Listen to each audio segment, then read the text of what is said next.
Good morning, everybody. It's Jake Johnson with Fox Shots Defense, LLC. It is Fox Shots Friday, and we are going to talk about some shooting and guns and stuff like that. Now, first, I realize that we celebrate it being Friday a lot, and some of you work the weekends. Look, if you're working the weekends and it's not your Friday, hey, we salute you, okay?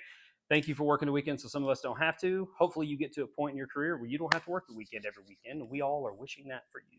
All right, so we're not going to talk about just shooting stuff today. All right, we're going to talk about training and the importance of training, why you should get involved with that, and why you should take a class. Okay, I'm not going to explain everything because we don't have time, but you email me questions if you have them. All right, but I will give you some basics on training and why you should take a class. All right, first let's talk about some of the myths. Okay, I shot when I was a kid, so I should be good, right?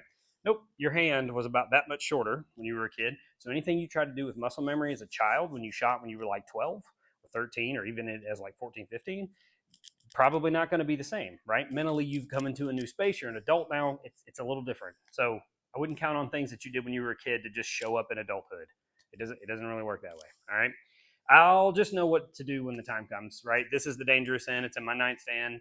My husband, my friend, me, the guy at the gun store, whoever, my wife, whatever, told me about this. It's fine. All I got to do is pick it up and pull the trigger. That's terrifying. I've also even heard people say, well, my instincts will take over. I'll know what to do. Okay, you're not a Jedi or a superhero. And it'd be great if we all were just Neo from the Matrix and we could just plug something in and we have it, but we don't yet. So it's really important to understand. I don't want your instincts to take over any more than about 10 to 15, maybe 20%. Okay. That percentage is to give you the fuel and the adrenaline to fight the fight, if that's what we're talking about here. Okay. If any more than that, your physiological responses start taking over, right? Auditory occlusion, where you can't hear, right? Visual restriction, where you start to see tunnel vision and you can't focus on anything else. You lose fine motor skills in your fingers and you can't pick up a brick. Those are all things that start to happen. So I don't want your instincts taken over. I want what you put in here to take over, and you only get that from training.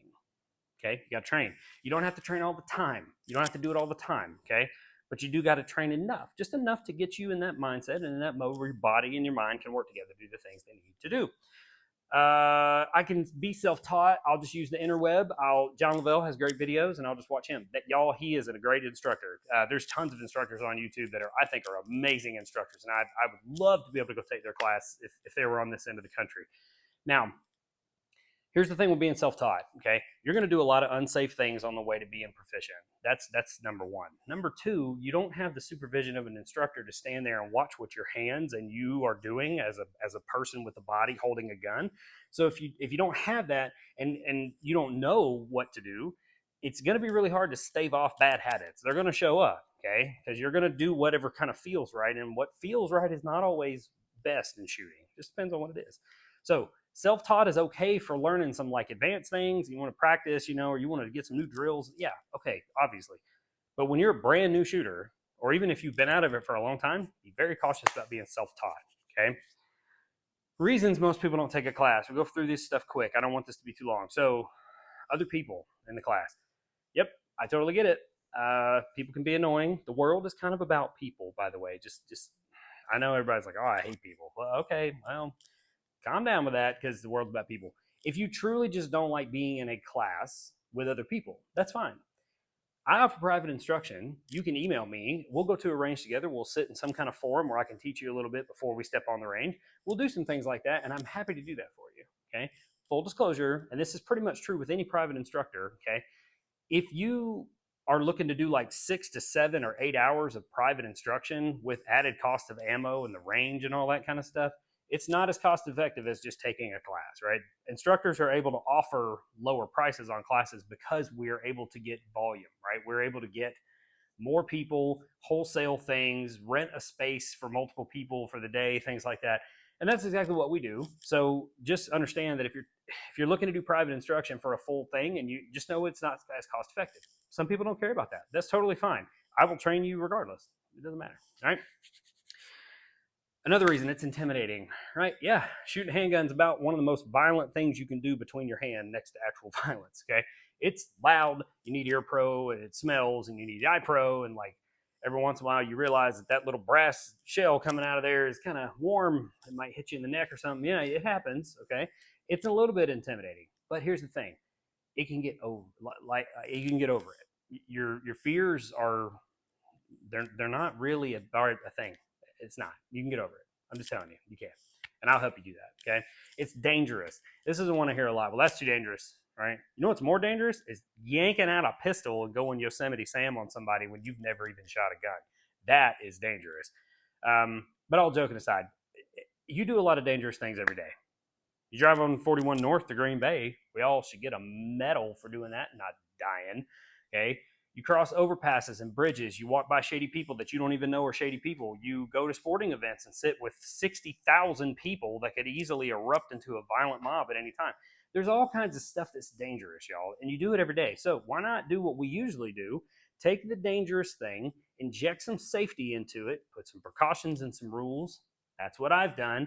We'll go to the range and we make it safe. Okay. If you ever go to a class where safety's not paramount, run. Just run away, because no instructor worth their salt is going to do anything unsafe or cut shortcuts when people's safety is at risk. Period. End of story. Okay.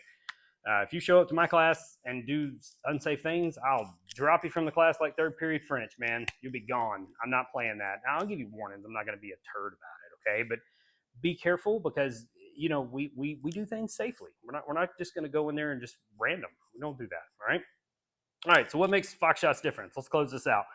Fox Shots is different because of my approach. All right. It's no secret. It's the thing that nobody really likes to talk about. There are a lot of instructors who take that opportunity just to show you how cool they are because they're the instructor. I've had several of those. I've been a lot of places and done a lot of things, y'all. I've had a lot of firearms instructors, and I've seen some really good ones, and I've seen a few bad ones. And the bad ones generally use that as a chance to kind of tower over you and show you, this is the way you do it. Okay. Yeah. All right. We don't need to do that. All right. Good instructors don't get points for being a good shot. You only get points taken away if you're a bad shot. It's assumed that you know how to shoot, and you should, right? I can shoot. Let's just leave it at that. You're not there to watch me shoot. You're not there to do all this stuff. You're there to get what I know. So let's do that. Let's focus on you and not me. Okay. The second thing, I have a really good approach to teaching people, especially if they're intimidated by guns. Okay. Those of you that know me personally, I'm very good at just, let's come down a notch. Let's just breathe. Let's take this step by step. Let's be patient, and let's just train the right way so that you're not terrified of that gun, because I don't want you to be terrified of it. Okay. We had a CCW class recently where a lady was asked to do some manipulation with a 22 revolver. And at the beginning of it, she was like, nope, I'm not doing that at all. I'm not doing that at all. I said, okay, that's fine. We'll go at your pace. By the end of the class, handling it, loading it, unloading it with dummy rounds, totally fine. Had no problem with it. And if she would have shot it, I guarantee it wouldn't have even been that much of a shock to her. So anyway, there's a different approach there. Okay. The classes that I teach, you can bring your own gun. This is kind of an uncommon thing. Yes, there are restricted calibers, and it is based on my approval. So if you show up to class with the Desert Eagle, I will politely ask you to go put the hand cannon back in your vehicle, and you can shoot one of mine. Okay. If you're wanting to shoot the gun that you're actually going to carry, and you actually have that gun in your nightstand every day or something like that, absolutely. You can bring that gun. If it's on the approved list, we will shoot your gun. The course of fire can be modified very easily for your magazine count and all that kind of stuff. We're not running courses of fire where you need a 17-round mag. So that's fine. Okay. Bring what you need, and that's fine. If you have questions about that, you're not sure, the info is on the website, or you can reach out to me in an email beforehand. Totally fine. All right. Lastly, I have condensed down the information in a class. This is 2024. We got the interweb. You don't need me to stand up there with a PowerPoint and point to the weather and do all this stuff. That's okay. I put all that stuff on paper so you can have it. It's important that you read it. That's why I give it to you. But you come to a firearms class to get the things that only an instructor can give you, which are exactly what all that stuff I just said, plus being able to watch you and watch your hands and do that stuff. And who knows how to help you shoot. That's my job. Okay. So let's do what you came for, not all this other stuff. Okay. Also, with that, I don't stop being your instructor just because the class is over. If you want extra time after class, and if you want to email me literally anytime after the class, hey, what do you think about this holster? I'm shooting a little left, can't figure it out. My gun broke. Where do I take it to get it fixed? I know you said something about this concept in your class. Can you elaborate on that? Yep, I sure can. I'll email you back. If I don't know, I'll either go find out, or I will put you in touch with somebody who does. I don't know everything. Nobody does, but I know a lot of people who know good stuff. So I'll get you in touch with them. Okay. So here is the info for the next class. It is on July 14th from noon to 5. That last hour is a little bit optional. Okay. Not too much. It's really just, we might get done before 5. I just put that there because people want extra time and stuff. I just want to make sure we have time for that. Okay. We lowered the price of the class. So hopefully that helps a little bit. I want to make sure people get an opportunity to train. Okay, we're not greedy. Not what we're here for. Yeah, if you have questions, just email me. Okay. So training's important. Taking the class is important. You should take one with Fox Shots. That'd be a good way to start. Okay. Cool. Go on the computer. Click. Register. Right now. Go do it. No, I'm just kidding. Cool. You have a great weekend. Thanks for what you're doing. See you later.